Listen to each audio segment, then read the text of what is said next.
બોલીએ ગુણપતિ મહારાજની જય, પૂર્ણ પુરુષોત્તમ ભગવાનની જય, કૃષ્ણ કનૈયા લાલ કી જય. શ્રીમદ ભગવદ્ ગીતા 12મા અધ્યાયનો સારાંશ. સગુણ સ્વરૂપની ઉપાસના કરનાર કે નિર્ગુણ સ્વરૂપની ઉપાસના કરનારમાં ઉત્તમ પ્રકારનો ભક્ત કોણ ગણાય? આ બાબતમાં પૂછતા શ્રી કૃષ્ણને તે બાબત બતાવતા કહે છે કે મારામાં ચિત્ત લગાડનાર ભક્તનો સંસાર સાગરમાંથી ઉદ્ધાર કરું છું.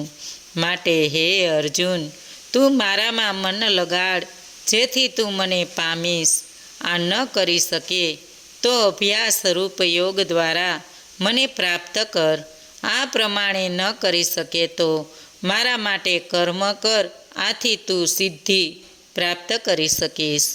આ પણ ન કરી શકે તો મારા યોગનો આશ્રય લઈ સર્વ કર્મફળનો ત્યાગ કરવાથી તને શાંતિ મળશે.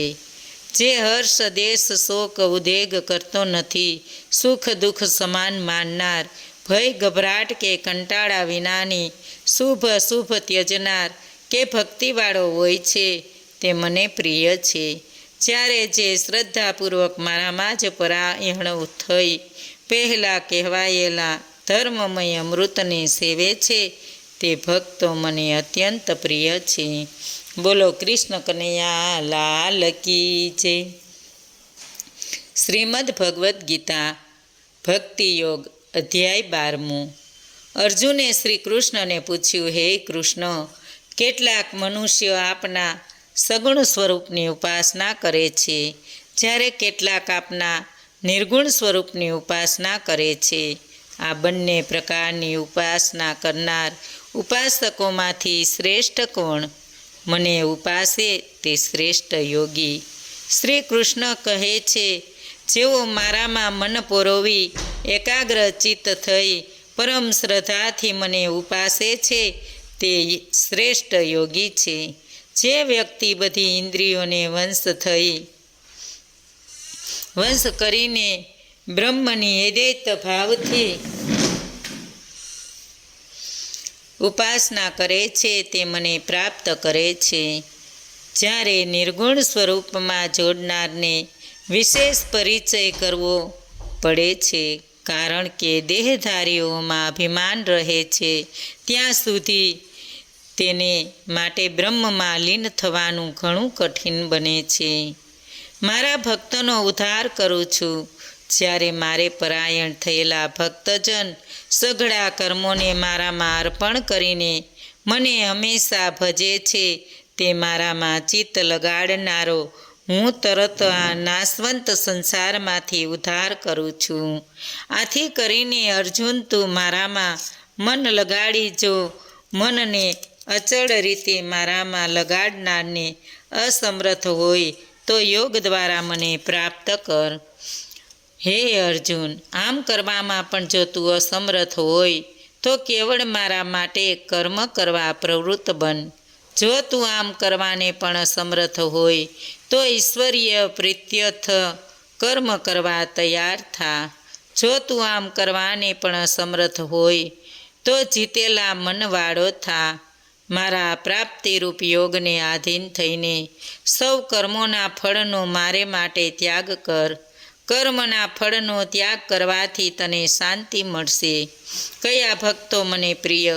જે બધા જ પ્રાણીઓને સરખા માનનાર, મૈત્રી, કરુણા, મમતા રહિત, નિરહંકાર, સુખ દુઃખમાં સમાન, હાનિ લાભમાં સંતોષી, યોગમાં તત્પર, સંયમી, મારામાં દ્રઢ નિશ્ચયવાળો અને મારામાં અર્પણ કરેલા મન બુદ્ધિવાળો હોય છે, તે ભક્ત મને અત્યંત પ્રિય છે. જે હર્ષ શોક ક્રોધ ભય અને સંતાપ રહિત, અપેક્ષા વિનાનો, પક્ષપાત રહિત, નિશ્ચિત, પવિત્ર અને ચતુર છે, તે મારો પ્રિય ભક્ત છે. જે શત્રુ મિત્ર માન અપમાન, ઠંડી ગરમી, સુખ દુઃખ, નિંદા સ્તુતિ વગેરેમાં સમાન ભાવે રાખનાર, બોલવામાં સંયમી, સંગરહિત, થોડા લાભથી સંતોષ માનનાર, નિશ્ચિત સ્થાન વગરનો સ્થિર બુદ્ધિવાળો ભક્ત મને પ્રિય છે. જે શ્રદ્ધાપૂર્વક મારામાં પરાયણ થઈ પહેલાં કહેવાયેલા ધર્મમય અમૃતને સેવે છે તે ભક્તો મને અત્યંત પ્રિય છે. ઇતિ શ્રીમદ્ ભગવદ્ ગીતામાં શ્રી કૃષ્ણ અર્જુન વચ્ચે થયેલ સંવાદમાં ભક્તિ યોગ નામનો 12મો અધ્યાય સંપૂર્ણ. બોલો કૃષ્ણ કનૈયા લાલ કી જય. 12મા અધ્યાયનું માયતમ ફળ. ભગવાન શંકર પાર્વતીજીને અને ભગવાન વિષ્ણુ લક્ષ્મીજીને કહે છે કે તમે હવે ગીતાજીના 12મા અધ્યાયના માહાત્મ્ય વિશે સાંભળો. કોલ્હાપુર નગરમાં બૃહદ્રથ નામે રાજા રાજ્ય કરતો હતો. તે ઘણો શક્તિશાળી હતો. તેને અશ્વમેઘ યજ્ઞ કર્યો અને યજ્ઞનો ઘોડો છોડ્યો. બન્યું એવું કે યજ્ઞનો ઘોડો પાછો આવે તે પહેલાં રાજાનું મૃત્યુ થયું. બ્રાહ્મણોની સૂચનાથી રાજાના પુત્રોએ રાજાના શરીરને તેલમાં રાખ્યું. અશ્વમેઘ યજ્ઞનો ઘોડો બધે વિજય હાંસલ કરી પાછો ફર્યો, પણ કર્મ સંજોગે આ ઘોડો કોઈ ચોરી ગયું. આથી રાજ્યમાં હાહાકાર થઈ ગયો.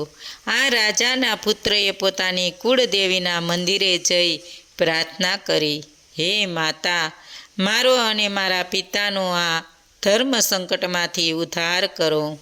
આથી માતાજીએ જણાવ્યું કે મારા મંદિરની બહારના દ્વાર પાસે જે બ્રાહ્મણ બેઠો છે તે તપસ્વી છે. તે તમારો ઘોડો મંગાવી આપશે અને તમારું કામ પૂર્ણ થશે. રાજાના પુત્રએ દ્વાર પર જઈને તપસ્વી બ્રાહ્મણને આ બાબત જણાવી. આથી બ્રાહ્મણે ઇન્દ્રાદિ દેવોને પ્રાર્થના કરી આ ઘોડો મેળવી આપ્યો. દેવોએ આ ઘોડાને શોધીને તેમને સુપ્રત કર્યો. પછીથી રાજકુમારે બ્રાહ્મણને પોતાના પિતાની વાત કરી અને સજીવન કરવા વિનંતી કરી.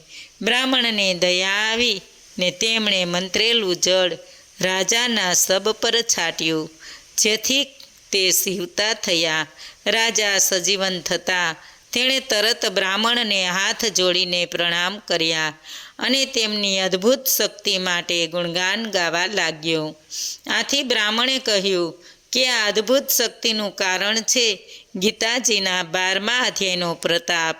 હું દરરોજ તેનો પાઠ કરું છું, જેથી મને આ શક્તિ પ્રાપ્ત થઈ છે. પછીથી રાજા બૃહદથે યજ્ઞનું કાર્ય પૂર્ણ કર્યું અને જ્યાં સુધી જીવતો રહ્યો ત્યાં સુધી તે દરરોજ ગીતાજીના 12મા અધ્યાયનો પાઠ કરવા લાગ્યો. આ પુણ્ય બળે તે વૈકુંઠ લોક પામ્યો. ગીતાની કલા તો એમાં છે કે સાધક ગમે તે એક યોગનું આચરણ કરે તો પણ ત્રણેય યોગોના કર્મયોગ, ભક્તિયોગ ને જ્ઞાનયોગ ત્રિવેણી સંગમની પેઠે એકબીજામાં ભળી જશે. સાધકને સિદ્ધિના માર્ગે જવાના સરળતા કરી આપે છે. આથી વિદ્વાનો, કવિજનો ભગવદ્ ગીતાનો યોગ યંત્રથી ઉપમા આપી છે. બોલો કૃષ્ણ કનૈયા લાલ કી જય. પૂર્ણ પુરુષોત્તમ ભગવાનની જય. આજનું ભાવપુષ્પ શ્રી કૃષ્ણ અર્પણમ.